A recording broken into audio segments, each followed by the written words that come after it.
السلام علیکم۔ آج کی کہانی سفر کے تعاقب میں ایک طویل داستان۔ ایک پرانے کتب خانے کی خاموش فضا میں نے ایک بوسیدہ سی کتاب اٹھائی تھی۔ اس کتاب کے اوراق زرد اور کمزور ہو چکے تھے، مگر اس کے اندر عجیب کشش موجود۔ سرورق پر لکھا تھا ایک عظیم مسافر کا ذکر۔ میری آنکھوں میں تجسس کی ایک چمک آئی۔ میں نے وہ کتاب کھولی اور پڑھنا شروع کیا۔ ہر لفظ جیسے مجھے زمانوں کو پیچھے لے گیا، جہاں ریت کے صحرا اور نیلے سمندر تھے۔ وہ مسافر ایک عظیم سیاح اور مہم جو جس کا نام زین تھا، ایک بے خوف مسافر جس نے دنیا کی کئی ممالک کی سیر کی۔ اس کی داستانیں حیرت اور جرأت سے بھری۔ وہ اپنے شہر سے نکلا مشرق کی جانب۔ اس کے قدموں نے ہزاروں میل کا سفر کیا۔ ہر شہر میں اس نے ایک نئی ثقافت کو دیکھا، نئے لوگوں سے ملا اور اس کی زبان سیکھی۔ میں اس کی کہانی میں کھو سا گیا، جیسے میں خود اس کے ساتھ سفر کر رہا ہوں۔ ایک رات میں نے خواب میں خود کو پایا۔ میں ایک وسیع صحرا میں کھڑا تھا، ہوا میں ریت کے ذرات اڑ رہے تھے۔ میں نے قدم بڑھایا اور ان کے قریب وہی قافلہ تھا جس میں زین شامل تھا۔ اس نے مجھے دیکھا، مسکرا کر بولا، اگر سفر کرنا ہے تو خواب کو چھوڑ دو۔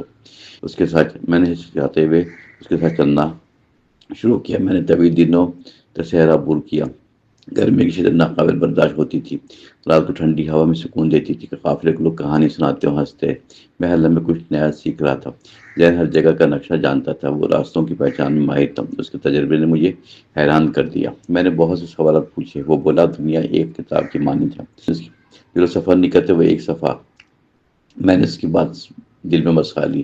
ہم ایک شہر پہنچے جو بہت مصروف، بازاروں میں رنگ برنگی چیزیں بک رہی تھیں، لوگ مختلف زبانوں میں بات کر رہے تھے۔ میں نے پہلی بار اتنی رونق دیکھی۔ زین ہر دکان پہ رکتا اور دیکھتا، ہر ثقافت کو احترام سے سمجھا جاتا۔ ہم نے وہاں کچھ دن قیام کیا۔ میں نے لوگوں کے رسم و رواج کے سیکھے۔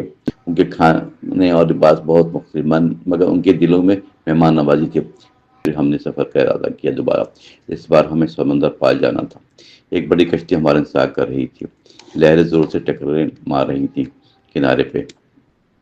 میں نے خوف محسوس کیا مگر ساتھ رہا۔ کشتی روانہ ہوئی اور پانی میں شکلیں لیے۔ سمندر کی وسعت دیکھ کر میں حیران ہوا۔ ہر طرف نیلا پانی اور دور افق نظر آیا۔ زین مطمئن اور پر اعتماد دکھائی دیا۔ وہ سمندر کے سفر سے مانوس ہو چکا تھا۔ ہم نے کئی دنوں تک پانی میں گزارا، کبھی طوفان آتا، کبھی سکون ہوتا۔ ایک رات آسمان میں ستارے چکمگا رہے تھے۔ میں نے اتنی خوبصورتی پہلے کبھی نہ دیکھی۔ ہم ایک جزیرے پر اترے جہاں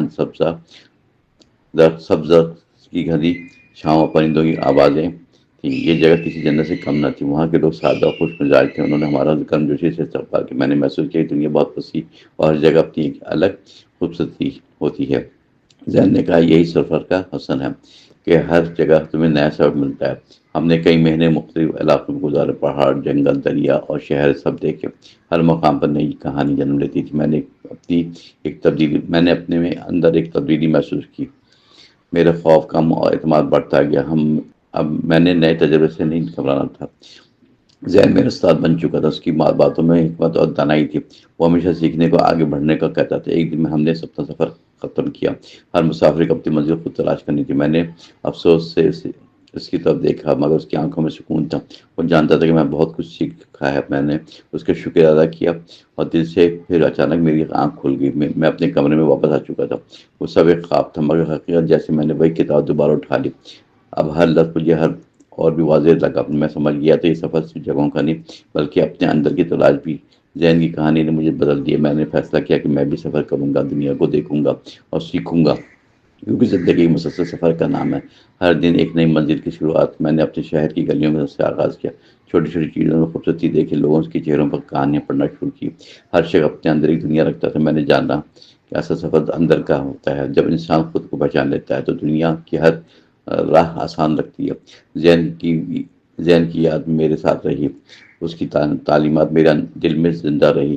زین کی تعاقب نے میرا سفر ایک خواب سے شروع ہو کر حقیقت بنا، اور اس نے مجھے زندگی کا اصل مطلب سمجھا دیا کہ تلاش کبھی ختم نہیں ہوتی۔